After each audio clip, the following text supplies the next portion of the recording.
Hello, hello. Welcome for another episode of the Author Spotlight. Hey, it's your host with the most, your man, Darren M. Palmer, with another episode where I get the privilege, the honor to be able to go behind the scenes with best-selling authors who are making a change locally and globally.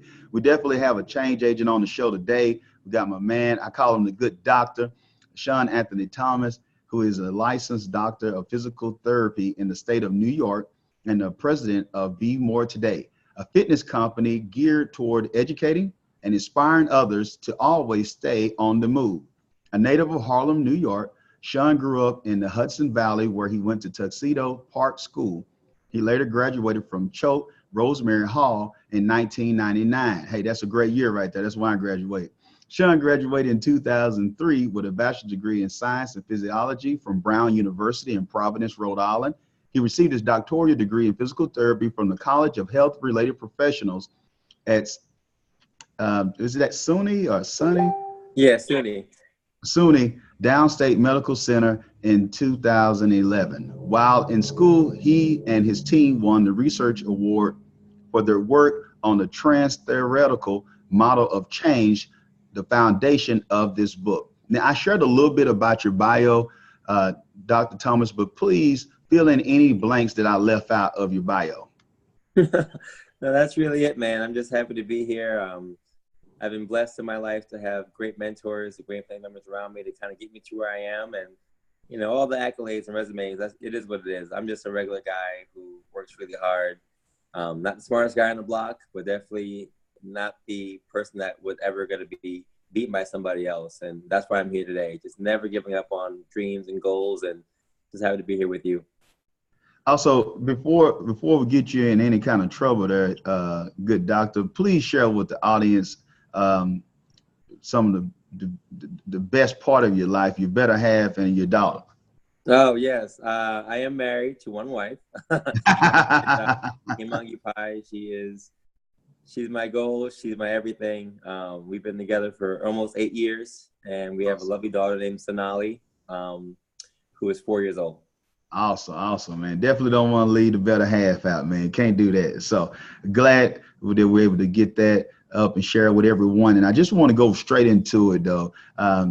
Dr. Thomas, why this book? You know, I know you just went through your bio. Could you give us the name of the book and why did you write this as your first book? So the title of the book is called Be More Today, a 40-day guide to a better version of you. I'm not going to lie to you. I did not think I was ever going to write a book, ever. I didn't even like to read books as a kid. To be honest, I read books because I had to. I remember my mom sat me down every summer to read summer books, and you know, you had to read books in school. And I struggled with reading because I didn't like sitting down. I was so active in doing certain things. So reading for me wasn't fun. I did it because I had to, but not because I wanted to. And the fact that I wrote a book at all fascinates me. But the main reason I wrote it is because, you know, I realized in my life that I always thought I was someone who wasn't gonna be able to teach anybody anything. My mom's an educator, my dad's an educator, my parents on my wife's side are both educators. At least her father is. And, you know, I recognize that all these people had things to teach people, and I never thought I had anything to teach anybody. But recognizing as I went through life, being a dance teacher, being a teacher of physical therapy, recognizing that I had something to teach somebody else, and realizing that people were looking to me to just teach them certain things about their body, about how the body works and how it moves and functions and how to make you feel better. I recognized that I did have something to bring to the table. And I felt inspired to write this book because I've seen a lot of, in my own life, just failures, going through life and failing, but always failing forward, recognizing that you can get through anything if you just keep pushing. And those life bits, those life segments, those life goals that I've kind of seen myself, and knowledge I've seen myself kind of go through, helped me just to put some nuggets together. And those nuggets became bigger nuggets, and with the push of my wife and other family members and friends who inspired me to write this book, I put things together, and long and behold, here we are with the book that's about to be on the way. Awesome, man. And I'm glad that you shared that because it's a perfect segue in the understanding of, it's one thing to think that you want to write a book or hope or think that you got a burning desire or God put something in you to write a book. But it's another thing when it comes to actually the commitment of getting it done, the sacrifice, Right. getting it done. And you brought up some great points there, Sean, that I want to just share with our audience of the importance of, it's not about you having that aha or that epiphany. It's not that you woke up from a dream one night and that you didn't even like to read and you were still able to get a book done. You didn't think you didn't even see yourself as an author, but it still was able to happen for you. So for those of you, 2 points that I want you to look at from what Dr. Sean shared with us is the importance of looking at what do you have to offer, because we hear of it referenced as everyone has a story, but you also have something to offer. It's some form of expertise. It's some form of something that you're doing that you're not even thinking that's a big deal because it's natural to you. It's something that you just gravitate to. It's something that you're on the right frequency or the right vibration on when you're doing that thing that others are gravitating to you because you do it so well. So I don't want you to forfeit others the opportunity of learning from you or gleaning from you things that could totally help them or transform them because you think it's not a big deal. So you can talk to some guys right now that I know who are making a killing because they do video games, where it used to be like, man, you need to grow up, get a life. You know, these guys are making 6 figures or more playing video games now when it was unheard of. I remember they, and not to date us too much, Dr. Sean, it was like, get realistic. You can't make a career, riding on skateboards and things like Right. that. You grow up. And now they got endorsed. I mean, you got the X Games and all that going on now. So, whatever your thing is, I'm not saying that if, you're landing playing beer pong that you're going to be successful in life, but I'm just saying you might have something, if it's knitting, if it's welding, whatever that is. Do you agree with that, Dr. Sean, the importance of something that you do? I think everybody has something they can share with somebody else. And I'm a firm believer that everyone doesn't know everything. So what you may know, I may not know, and vice versa. And, one thing I learned in school is that we had a class where it was a motor control class, and we had to teach everybody in the class something. Some people taught some people dance, some people taught people how to juggle, but anything, how to knit. We all have something that we've learned either from someone else or through our time that we can share with the rest of the world. So whether it's through a book or some other medium, I think it's awesome. We can all definitely do that. Awesome. Thank you, good doctor. Now I have another question for you, and I know the audience is wondering and thinking and asking this to themselves. This guy has more degrees than a thermometer. How in the world does he find time to write a book? He's married. He has a daughter. That's all wonderful. That's all wonderful. Good doctor. Dr. Sean. But at the same time, how in the world is people out there thinking to themselves, man, I'm struggling on just getting 2 chapters done, and this guy has did a book, and he's also working. I also heard him talking about teaching dance, and he's doing all this other stuff. So how in the world is he doing all this stuff? So if you don't mind, just give us some of the strategy that you use to create content for your book. I hear you. So yeah, I've always been someone who's always been on the move. That was like my hashtag for the longest time before this Be More Today thing started. And for me, I like projects. If I feel like I'm not doing something, I'm not moving forward. So when I was in college, I ran a lot. I did track and field with the team. When that ended, I got into dance. When that ended, I got into like these Spartan races, these mud races, and then into marathons. So those have been kind of something that's been driving me. But, for me, it's always about making the best of every single day. We all have 24 hours to do whatever we want to do. Some of us spend that time watching TV, some reading books, some traveling, spend some time just chilling. But for me, I wanted to make sure that I made the most of that 24-hour period, that there was never a day where I said, you know what, I wasted that time. Because life is precious. And once I figured out what I wanted to do in terms of my career, I wanted to make sure that I always get back because, for a long time for me, I didn't really know what I wanted to do. And when I figured out I wanted to do physical therapy, I said, no matter what I'm doing, everyone has to make sure that they get back to what they're going through, because it takes a long time to get to where you want to be. So for me, I do my 9 to 5. I clock in, I clock out from my job, and I always find time to either work on the next thing or to get back. And the next thing for me was this book. So whether it was like half an hour every day writing something, or I go for a long run in the morning before work. It's 5 o'clock in the morning, getting up, going for a run on the streets of Brooklyn, which is dangerous for some, but for me, no one's out there, so it was great. But a lot of my inspiration for writing came from just watching people running on the street, from having my own thoughts, running at 5 a.m. in the morning without any thoughts of like the work week or anything else, just having clear thoughts and recognizing that some of the things that inspired me to write the book came from me doing things, from being by myself at 5 a.m., from watching my patients get through certain things and seeing them get better and facing their own fears, from watching my daughter learn how to do certain things on her own that I taught her, my wife taught her, and recognizing that the process for everyone is the same, going through things, being afraid, finally conquering it, and then going on to the next thing. I mean, that's basically what the book for me is about, being more every single day to just face your goals, to get to the next level and then to the next level, and recognizing that it's a process that goes on for everyone, but it's not a process that is easy for everyone. It's something that does take work. And I think the work part is, for me, the part that I've finally got a grasp on, and I want to share that with the rest of the world. Hey, I don't know, man. You made some people stop when you said that four-letter word, work. Yeah. Dr. Shun, some people, they're not about their life. Long as you were able to tell them that they can hit the goal, they could get the doctorate degree, they could be in the type of physical condition that they wanted to be, but you didn't give them a silver bullet, you didn't give them a magical pill. You had a lot of people, man, they tapped out on us, man. It's like the UFC. They tapped out on us, right? That's true, you're right. Because that part of the work part is the thing. You were able to be more creative by you being disciplined enough to create the good habit of getting up and working on yourself by having time alone and also working on your body. I like to talk about your physical fitness. It gives you creativity because of the movement of your limbs or whatnot. So for those of you who are listening, it's a reason that it might seem that, Dr. Shun is an overachiever. No, it's a reason because he's creating discipline. I love the part of putting something in front of him.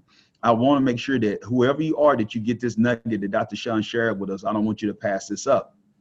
Always replace one goal with another. Absolutely. I'm gonna pat myself on the back on that one right there. Don't shout me down when I'm preaching good. You have to replace a goal. Some of you put a goal in front of you in 93, you never did replace it with anything. So you're still stagnant from that time. Or you had a goal just to get to college. I remember a gentleman shared this with me, a good friend, and he shared with me, he said, Darren, you know what? I had a dream of getting to the NBA, but I never did have a dream of being a Hall of Famer. I never did have a dream of being an all-star. So my goal for all those years was just getting to the NBA and being able to say, Mama, I made it, and buy my mom a house.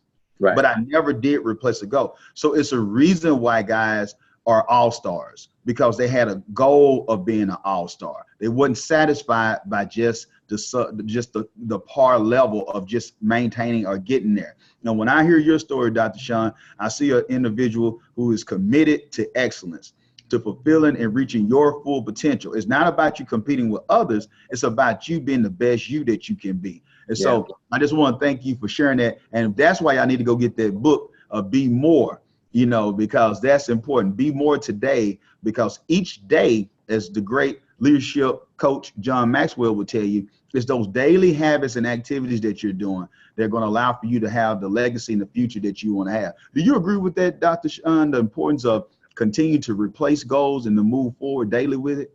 Absolutely. I mean, even beside my personal experience with that, my job as a therapist is to make sure that every single day we're making some kind of progress.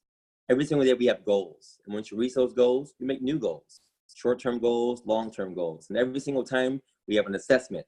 We see how you're doing since day one. We see how your progress is going. If things aren't going well, we change things up. If they're getting too easy, we make it a little harder.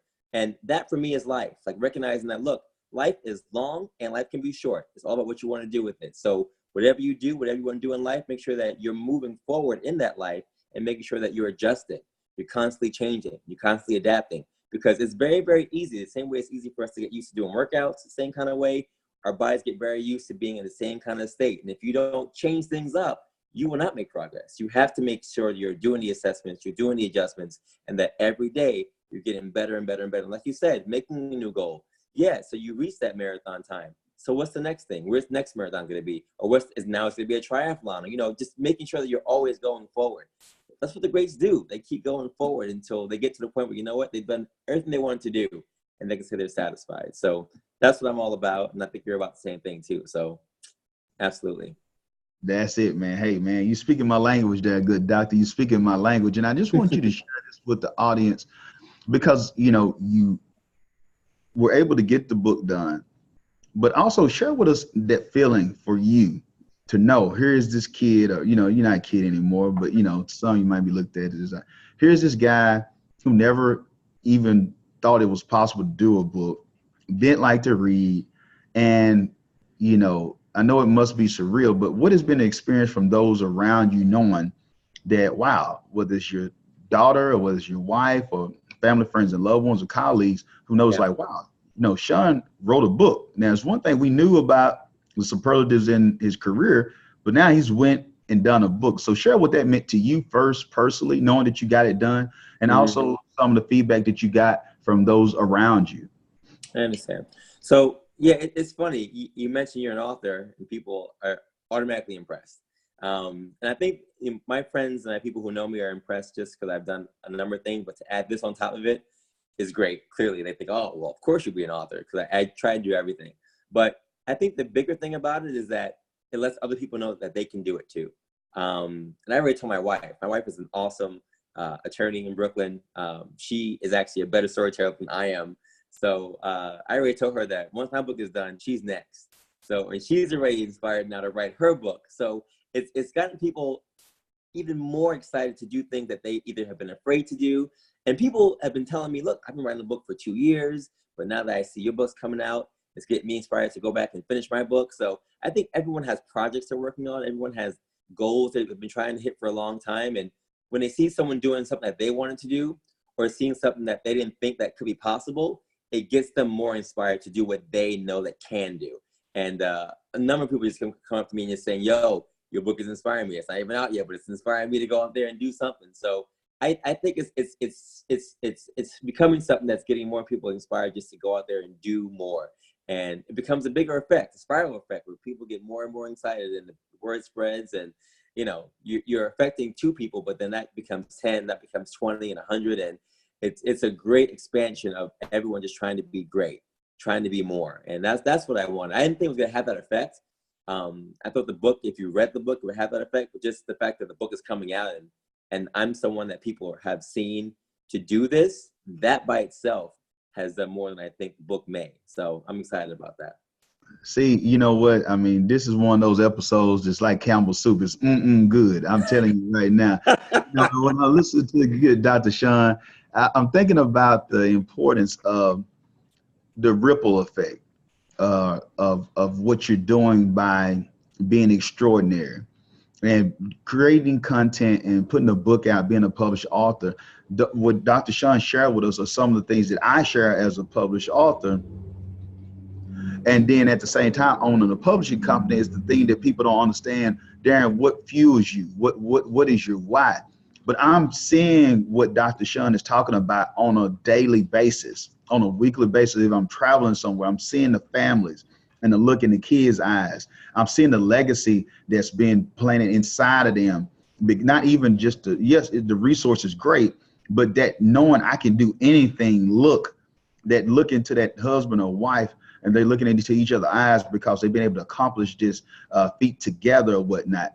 And also those around them who might not even tell them, but you just help somebody say, you know what, I'm going to apply for that position next time that it's open. Yeah, exactly. You know what, I'm going to go again. We're going to try. I'm going to go to that wedding. I'm going to go to that counselor or whatnot for my marriage or whatnot to make sure that my marriage can work. It's so many things. Somebody who doesn't have a GED, they say, I want to go back and get that GED now because I'm going to start that new business or whatnot, or I'm going to get in better shape. And you're creating change for generations by this. Now somebody is able to walk their daughter down the aisle because they changed their mindset on their eating habits and the things that they're doing for us getting in shape because they believe in what you do. So it's more than a $20 book. And that's what I want people to get from this episode. It's somebody that's waiting on you. Now notice this, Dr. Sean is already making an impact. They didn't get it from Michelle Obama book. They didn't get it from Steve Harvey. They didn't get it from Malcolm Gladwell. They got it from him. So you have to realize you not operating in the capacity that God has called you to operate. It's somebody's depending on you to take the next step. Because when you take the next step, you're going to inspire them to take the necessary steps that they need to take so they can reach their goals and everybody can be in sync with one another for the overall betterment of the world. So you got to realize the importance that someone is counting on you It's not just the individuals that's in your home. It's others around you that you don't even know of with that spirit influence that Dr. Sean talked about. It starts with one. And it starts with this person. Then that person tell that one. And it goes on for years to come. So Yeah. Dr. Sean, man, I'm grateful for having you on. And I want for you, if you don't mind, before we get out of here, I want you to share with that person out there who that was a younger Sean, who's thinking to themselves, I don't like to read. Man, this doctor, this guy right here on the publishing company, this is out of my league. I know I might have a story or something, but who am I to share some? Could you speak with that person of the importance of sharing their story, regardless if they feel like that they've accomplished all their life goals first? Yeah. It's still important to start where they are and build from there. Yeah. Well, let me first say, I'm one of 5 boys. My parents, we weren't rich. We weren't poor. We were middle age, middle income family in New York. And we were given opportunities, but a lot of it was just support and hard work. When I first came to my upstate schools, I went to a school and they thought that I had a learning disability. And they put me in a class that was grade down than what I was supposed to be. And my mom fought. The parents fought to recognize that I should not have been in that class. And, I pushed forward through schools, and, I got better at doing my tests and my grades. And it was never like an issue with my comprehension or anything, and just that I wasn't working hard enough. And the people who were around me were working harder than I was. And I've had that my entire life. I would never say I'm the smartest kid or the smartest guy. Like, I'm 38, but I still think I'm a kid in the world's eyes. But I went to some of the best schools, not because I'm the smartest person, because I worked hard, and because I never let what the world would say about me, what I should have been, what my race was going to tell me I should or should not be, what the world said I should or should not be. I never let any of those things kind of hold me down. And even into my grad school years, and taking my board exam, I failed my board exam 11 times. 11 times I failed my board exam. And at first I was kind of like, oh, should I share it with the world? But I said, you know what? No one's going to ever recognize how great you can be until they recognize how hard it is to get there. And for me, I'm all about being an open book and just sharing that, look, Instagram is awesome. Social media is awesome. You see all the highlights of people's lives, but so much stuff goes behind the scene to get there. And if you, like anybody else like me, you've gone through things, you recognize that you've gone through problems, you've gone through hardships, you've gone through failures, and you're failing forward. You're failing forward to get to the next thing. You're failing forward to get to the best version of you that you can be. And it's not about the accolades. It's not about the things you're going to see in the end. It's about the process. When you go through the process, you recognize how easy it is to not have faith, in yourself. Then you'll recognize that it's going to be every single day, getting better, getting stronger, moving forward. And if you put the work in, it will pay off. It's not about a magic pill. It's not about reading something and recognizing that's going to be into your life. It's a daily recognition that you put work in every single day, and that no one is better than anybody else. That you can be where I am, you can be where Darren is, you can be even better than we are. But you got to have faith in yourself. You got to have faith in whatever you believe in to recognize that you can do it. And if I can do it, this guy from Brooklyn who was in other classes and failed this thing 1,000 times, and now here I am, then I promise you, you can do it too. I'm telling you, this episode was fire. Thank you so much. Good Dr. John. I told y'all this was a change agent. I told you that my guy was going to come and bring the fire. I'm so grateful and privileged to be able to be connected with you, my friend. And you did not let me down. That inspired me as well today. And I love that understanding. Guys, it's just simple as this. Are you going to put in the work? Are you going to put in the work? Are you going to take advantage of the opportunities?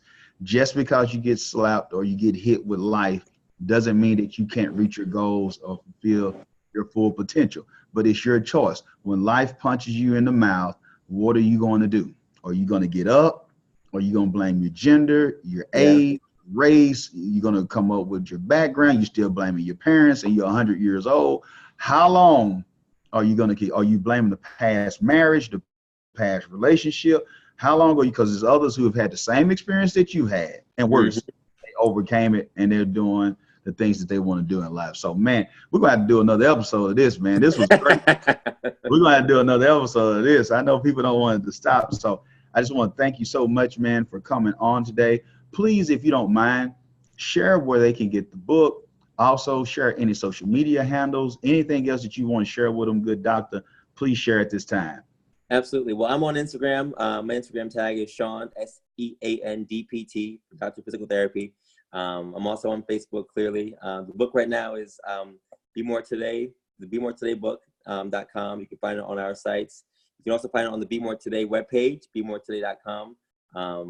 And yeah, I hope you guys enjoy it. I hope you guys just take the process like I have and make sure that you recognize that failure forward is the only option to get better than where you want to be. Awesome, man. Y'all heard it from the good doctor. Remember, until next time, be blessed and be great. And remember that this is the year for your new book.